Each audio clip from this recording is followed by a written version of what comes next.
So no doubt 100% గెలిచేది మేమేనంటున్నారు TDP నేతలు.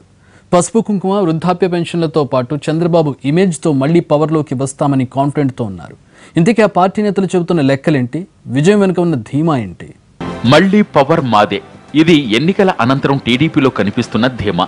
Party నెట్వర్క్తో పాటు తమకున్న అన్ని వర్గాల నుంచి సేకరించిన సమాచారంతో గెలుపుపై నమ్మకం వచ్చిందంటున్నారు. మాక్సిమం 120, మినిమం 96 సీట్లు వచ్చి తీరతాయని లెక్కలేసుకుంటున్నారు. పోలింగ్ రోజు ఉదయం కొంత ఆందోళనలో కనిపించిన నేతలు ఇప్పుడు మాదే విజయం అని కుండబద్దలు కొడుతున్నారు. గంపకొత్తగా మహిళా ఓటు బ్యాంక్ అంతా సైకిల్కే పడిందన్నది టీడీపీ నేతల అంచనా. ఉదయం నుంచి అర్ధరాత్రి జరిగిన పోలింగ్లో భారీగా మహిళలు బారులు తీరారని, గెలుపుకి అదే సంకేతమని అంటున్నారు. చంద్రబాబు ప్రవేశపెట్టిన పసుపు కుంకుమ స్కీమ్ ప్రజల్లోకి బలంగా వెళ్లిందని, మహిళలు చాలా చక్కగా రిసీవ్ చేసుకున్నారని భావిస్తున్నారు.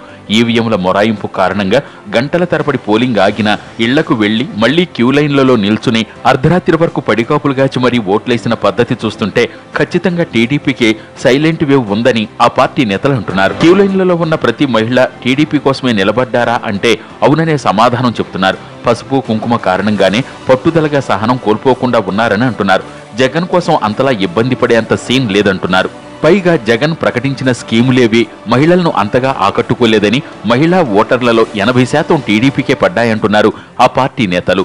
పోలింగ్ డే రోజున మహిళలతో పాటు వృద్ధులు కూడా పోలింగ్ స్టేషన్లకు వచ్చిన విషయాన్ని గుర్తు చేస్తున్నారు. జనసేన ప్రభావం కూడా కీలకంగా మారిందనేది టీడీపీ లెక్క. ముందు నుంచి అనుకున్న దానికంటే జనసేన ఎక్కువగానే పెర్ఫామ్ చేసిందని అంటున్నారు. ఈ ఎన్నికల్లో మొదటిసారి ఓటేసిన యువ ఓటర్ల సంఖ్య చెప్పుకోదగ్గ స్థాయిలోనే ఉందంటున్నారు.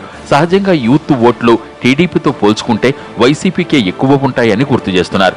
కానీ వైసీపీకి వెళ్లాల్సిన యూత్ ఓట్లను తమ వైపుకు తిప్పుకోవడంలో గ్లాసు గుర్తు సక్సెస్ అయిందని అంచనా వేస్తున్నారు. ఇది కూడా తమకు కలిసొస్తుందనేది టీడీపీ వాదన. అలాగే పూర్తి స్థాయిలో కాకున్నా ఎస్సీ ఎస్టీ యూత్ లో కూడా కొంతమేర ఓట్లు జగన్ కు పడ్డాయని విశ్లేషిస్తున్నారు టీడీపీ నేతలు. ఈ క్రమంలో జనసేనకు సంబంధించి మరో ఈక్వేషన్ తెర మీదకు తెస్తున్నారు. ప్రకాశం, కృష్ణా, గుంటూరు జిల్లాల్లోని కాపు సామాజిక ఓట్లను జనసేన చేల్చడం టీడీపీకి అడ్వాంటేజ్ అంటున్నారు. ఉభయ గోదావరి జిల్లాల్లో కాపుల రిజర్వేషన్ల దగ్గర నుంచి పవన్ కళ్యాణ్ వ్యక్తిగత వ్యవహారాలకు సంబంధించి జగన్ చేసిన కామెంట్లను పరిగణలోకి తీసుకున్నారనేది టీడీపీ వర్గాలకున్న ఫీడ్బ్యాక్. ఈ క్రమంలో జనసేన అభ్యర్థులు బలమైన వారుంటే వారికే వేశారని, అలా కాని పక్షంలో కాపు సామాజిక వర్గ ఓటర్లు నెక్స్ట్ ఆప్షన్ టీడీపీగానే ఉందంటున్నారు. దీంతో గతంతో పోల్చుకుంటే ఉభయ గోదావరి జిల్లాల్లో టీడీపీకి సీట్లు తక్కువగా వచ్చే అవకాశాలున్నా వైసీపీ కంటే ఆధిక్యతలోనే ఉంటామంటున్నారు. అలాగే ఉత్తరాంధ్ర జిల్లాల్లో టీడీపీ విషయంలో కొంత విముఖతతో ఉన్న మత్స్యకార సామాజిక వర్గం జనసేన వైపు మొగ్గు చూపిందంటున్నారు. రాయలసీమలో గతానికంటే ఎక్కువగా సీట్లు దక్కించుకుంటామని టీడీపీ నేతలు లెక్కలేసుకుంటున్నారు. నెల్లూరు జిల్లాలో 4 నుంచి 5, కడప జిల్లాలో 2 నుంచి 3 స్థానాలు సైకిల్కేనని భావిస్తున్నారు.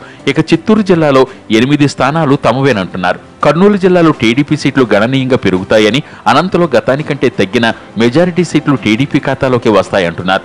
ప్రకాశం జిల్లాలో సగం సీట్లు టీడీపీ జేబులోకి వచ్చే అవకాశాలు ఉన్నాయని అంటున్నారు. చంద్రబాబు ఇమేజ్ విస్తృతంగా చేసిన ప్రచారం బాగా కలిసొచ్చిందని అంటున్నారు నేతలు. అభ్యర్థుల్లో ఏవైనా లోపాలున్నా పట్టించుకోవద్దని, తననే అభ్యర్థిగా తీసుకోవాలన్న బాబు రిక్వెస్ట్ ను ప్రజలు యాక్సెప్ట్ చేశారంటున్నారు. మొత్తంగా చూస్తే పోలింగ్ రోజు ఉదయం నుంచి మధ్యాహ్నం ఓ ఎత్తైతే, మధ్యాహ్నం నుంచి అర్ధరాత్రి వరకు జరిగిన పోలింగ్ మరో ఎత్తనేది టీడీపీ విశ్లేషణ.